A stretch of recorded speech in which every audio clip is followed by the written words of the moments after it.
Sorry, episode ఇద్దామంటే late అయింది. Don't mind. ఇక స్టోరీలోకి వెళ్దాం. నిన్నే వస్తా పార్ట్ 44. మీటింగ్ అని చెప్పిన ప్రజ్వల్ తన కంపెనీలో ఉన్న ఇష్యూని అంతా క్లియర్ చేసుకుని రిటర్న్ తన మ్యాన్షన్కి వస్తున్న టైంలో సడన్గా తన కారుకి ఒక వ్యక్తి అడ్డుగా వచ్చేసరికి సడన్ బ్రేక్ వేసి కారు ఆపాడు ప్రజ్వల్. ఓ క్షణం అతడి హార్ట్ ఆగి మళ్ళీ కొట్టుకోవడం మొదలైంది. తప్పు చేసిన వాళ్ళని చంపాడేమో కానీ వేరే ఎవరినీ కాదు. దాంతో సడన్గా కార్ డోర్ ఓపెన్ చేసి ఆ పడిపోయిన వ్యక్తిని చూడ్డానికి వెళ్ళాడు ప్రజ్వల్. కానీ అంతలోనే ఆ వ్యక్తి చేతిలో ఉన్న గన్లో ఉన్న వరుస బుల్లెట్లు ఒకటి భుజం పైన దిగబడితే రెండు స్టమక్ దగ్గర ప్రజ్వల్ తేరుకునే లోపే దూసుకుపోయాయి. ఈ గౌన్ సౌండ్ వెనకే వస్తున్న ప్రజ్వల్ సెక్యూరిటీకి వినిపిస్తుంటే క్షణాల్లో ప్రజ్వల్ దగ్గరికి వచ్చి చూసేసరికి వాళ్ళకి నోట మాట రాలేదు. గన్తో షూట్ చేసిన వ్యక్తి మాత్రం నిశ్శబ్దంగా పారిపోతుంటే ప్రజ్వల్ సెక్యూరిటీ పట్టుకునే లోపే ఆ వ్యక్తి గుండెల్లో ఇంకో బుల్లెట్ దిగింది. అతడికి ఆపోజిట్ వేలో వెళ్తున్న కారులో నుంచి షూట్ చేశాడు జయదేవ్. అతని పెదవులకి మాస్క్ ఉండడం వల్ల కోపంతో ముడుచుకున్న పెదవులు ఎవరికీ కనిపించావు. కానీ అసలు అతని కళ్ళల్లో ఉన్న కసి మాత్రం ఎవరైనా చూస్తే ఇట్టే తెలిసిపోతుంది ప్రజ్వల్ పైన ఎంత కోపం ఉందో ఆ మనిషికి అని. ప్రజ్వల్ కింద పడడం తెలుస్తూనే ఉంది. అక్కడ జరిగిందంతా అతని బ్రెయిన్ సెన్స్ చేస్తూనే ఉంది. కానీ ఓవర్ బ్లీడింగ్ అయిపోయి స్పృహ తప్పి అలాగే రోడ్డుపై పడే క్రమంలో కారులో నుంచి జయదేవ్ తననే కసిగా చూస్తున్న కళ్ళని చూశాడు. ఆఖరి క్షణంలో ప్రజ్వల్ ఆ కళ్ళు అతని బ్రెయిన్లో ప్రింట్ దిగిపోయింది. ఇక వెంటనే అతడి బాడీ అసలు స్పృహ లేనే లేదు. ప్రజ్వల్ ఇంకా చావలేదని మరో ప్లాన్కి తెరదించుతున్నాడు జయదేవ్. ఇంతలో కొంతమంది సెక్యూరిటీ ఉన్న వాళ్ళల్లో ప్రజ్వల్ని కారులో హాస్పిటల్కి తీసుకువెళ్తే ఇంకా షూట్ జరిగిన ప్లేస్లో ఉన్న ఐడెంటిటీని మొత్తం క్లియర్ చేసే పనిలో ఉన్నారు మిగతా వారు. అక్కడ సెక్యూరిటీ మాత్రం దారి మధ్యలో ఉన్నప్పుడే టోనీకి ఫోన్ చేసి విషయం చెప్పడంతో అదే విషయం వెంటనే ప్రేరణకి చెప్పాడు టోనీ. అసలే ప్రేరణ ప్రజ్వల్ వెళ్ళినప్పటి నుంచి భయపడుతూనే ఉంది. ఎందుకో ఆమె మనసు అస్సలు కుదురుగా ఉండలేక తెలియని అలజడికి ఫీల్ అవుతుంది. మొత్తం నెగిటివ్ వైబ్స్. కానీ ప్రజ్వల్ బయటికి వెళ్ళడం అస్సలు ఇష్టం లేదు. తను ఎందుకు భయపడిందో తెలీదు.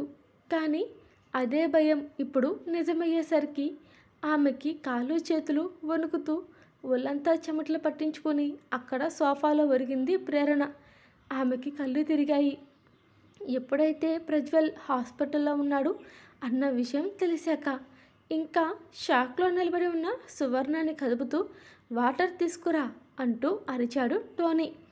దాంతో కంగారుగా కిచెన్లోకి పరిగెత్తిన సువర్ణ ప్రేరణ ఫేస్పై వాటర్ జల్లి స్పృహ వచ్చేస్తూ ఉండేసరికి ఫేస్పై పడ్డ వాటర్ని క్లాత్తో క్లీన్ చేసింది సువర్ణ. స్పృహలోకి వచ్చిన ప్రేరణ రిషి అంటూ గట్టిగా అరిచి ఇంతలో టోనీని చూస్తుంటే ప్రేరణకి ఏం జరిగిందో శ్రద్ధగా అన్నీ చెప్పి ఇక ప్రజ్వల్ ఏ హాస్పిటల్కి అయితే జాయిన్ చేశారు అని అనుకుంటున్నారో అదే హాస్పిటల్కి సువర్ణ హెల్ప్తో కారులోకి ప్రేరణని ఎక్కించి కార్ని హాస్పిటల్ వైపుగా కార్ని పోనించాడు టోనీ. టోనీ మాత్రం కార్ డ్రైవ్ చేస్తూనే అన్న వద్దంటే నువ్వెందుకు ఆగిపోయావురా ఈడియట్ అని తనని తానే తిట్టేసుకున్నాడు టోనీ. ఇంకో పక్క అతడు ఫోన్ చేతిలోకి తీసుకుని వెంటనే హాస్పిటల్కి ఫోన్ చేసి స్ట్రెచ్చర్తో పాటు రెడీగా ఉండమని చెప్పాడు టోనీ. ఎప్పుడు టోనీతో వెళ్ళే ప్రజ్వల్ ఈసారి ఒక్కడే వెళ్ళాడు ఆఫీస్కి.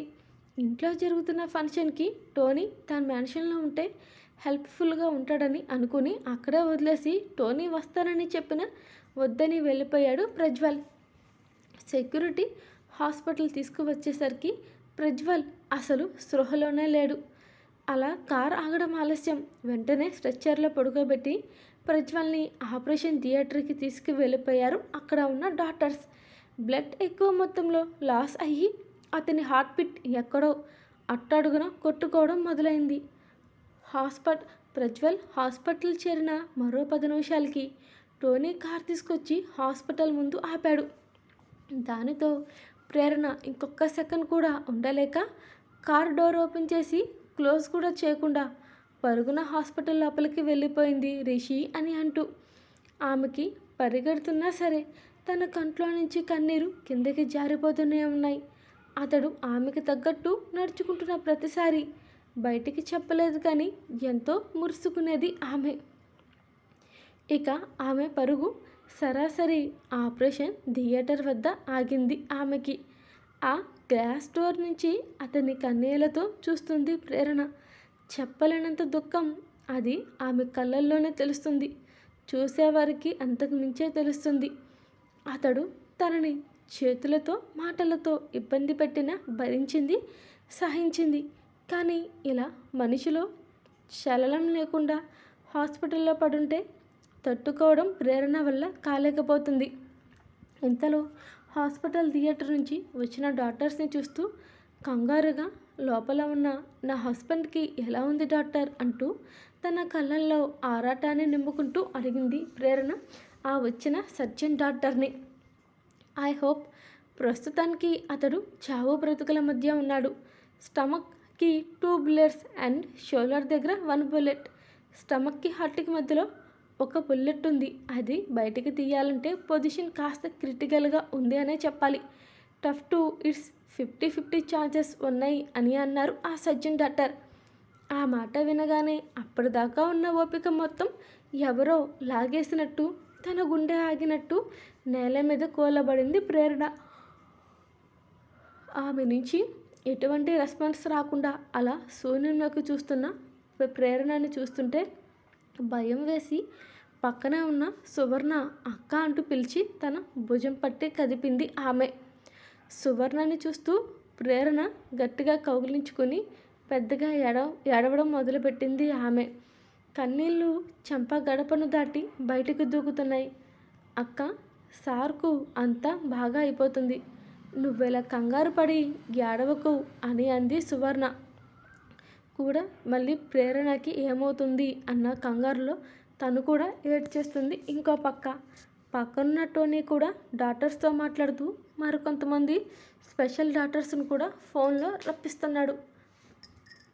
ఏడుస్తున్న ప్రేరణను చూసి ఆమె ముందు మోకాల మీద కూర్చుని ప్లీజ్ కంట్రోల్ యువర్ సెల్ఫ్ వదిన, అన్నకి బాగా అయిపోతుంది, నువ్వు ఇంత టెన్షన్ తీసుకోవడం అన్నయ్య తట్టుకోలేడు, ఎవ్రీథింగ్ ఈజ్ ఫైన్, స్పెషల్ డాక్టర్స్ని పిలిపించాను, వాళ్ళు వచ్చి అన్నకి సర్జరీ చేస్తారు, వాళ్ళు ఎంతో ఎక్స్పీరియన్స్ ఉన్నవాళ్ళు, సో వాళ్ళు వస్తే అన్నయ్య దాదాపు సేఫ్ అయినట్టే, నువ్వు ఇంకా కంగారు పడకు అని చెప్తూనే పోతున్నాడు.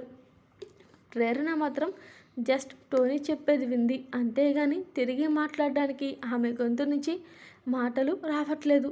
అంతకు పూడుకుపోయింది ఆమెకి. ఈలోపే స్పెషల్ డాక్టర్స్ రావడం, సర్జరీ సక్సెస్ఫుల్గా కంప్లీట్ కావడం జరిగితే వాళ్ళతో మాట్లాడిన Prerana just he was out of danger అన్న మాట వినగానే ప్రేరణ ఫేస్లో ఒకలాంటి ప్రసద రాలేదు అప్పటికి కానీ. ప్రేరణకి అప్పుడే బిగబెట్టిన ఊపిరి అందినట్టు ఫీల్ అయింది. ఇంతలో ఆయన చూడొచ్చా అని అడిగింది ఆమె. Wait for a few minutes madam, after that we change the room, then you will go and see your husband. కానీ ఆపరేషన్ అయితే సక్సెస్ అయింది కానీ స్పృహ 24 hours గడిస్తే కానీ రాదు, ఎందుకంటే తనకి బ్లడ్ లాస్ ఎక్కువైంది, సో ఎక్కువ వీక్గా ఉన్నారు, ఆ తర్వాత ఇంకొన్ని డేస్ మా అబ్జర్వేషన్లో ఉండాలి, ఏమైనా కాంప్లికేషన్స్ వస్తాయేమో అని చెప్పేసి తన పని అయిపోయినట్టు తన రూమ్కి వెళ్ళిపోయారు. గుండెల్లో భారం దిగినట్టు పక్కన ఉన్న చైర్లో ఒదిగింది ఆమె. ప్రేరణని చూసిన గుండెల్లో భారం దిగినట్టు పక్కన ఉన్న చైర్లో ఒరిగింది ఆమె. ప్రేరణను చూసిన సువర్ణ టోనీ దగ్గరికి వెళ్ళి టెన్షన్లో చేతులు పిసుక్కుంటూ తన కళ్ళని ఓరగా పైకెత్తి కొట్టుకుంటున్న గుండెతో అసలు అతన్ని ఏమని పిలవాలో అర్థం కాక అయోమయంగా టోనీ ముందు నుంచుంటుంటే సువర్ణ పరిస్థితి అర్థం చేసుకున్న టోనీ ఏమైనా కావాలా అని అడిగాడు. అక్కకి ఏమైనా జ్యూస్ ఉంటే తీసుకొస్తారా, మార్నింగ్ నుంచి ఫాస్టింగ్, ఏం తెలియదు, సో జ్యూస్ అన్నా తాగిద్దామని, అంతే, అంతకుమించి ఇంకా సువర్ణ నోట్లో నుంచి మాటలేం రాలేదు. ఓకే అంటూ తలాడించిన టోనీ సువర్ణని విచిత్రంగా చూస్తూనే జ్యూస్ తీసుకురావడానికి బయట ఉన్న షాపుల మీద పడ్డాడు అతడు. సారీ, లేట్ అయింది. నిన్న సండే వంటింట్లోనే కిచెన్లోనే సరిపోయింది. ఇప్పుడు రికార్డ్ చేసి ఇప్పుడు సేవ్ చేసి యూట్యూబ్లో అప్లోడ్ చేస్తాను. ఆలస్యమైనందుకు సారీ. ఎవ్రీ మండే ఇది కామన్ థింగే. Please don't mind. అలాగే రేపటి నుంచి మళ్ళీ నార్మల్గానే వస్తాయి. ఇప్పుడు ఇది అప్లోడ్ చేశాక ఇంకో ఎపిసోడ్ కూడా ఇచ్చేస్తాను. కంగారు వద్దు. లెంతీ ఎపిసోడ్ కాదు, అప్డేట్ స్పీడ్ మోషన్లో పెట్టాను. బాయ్.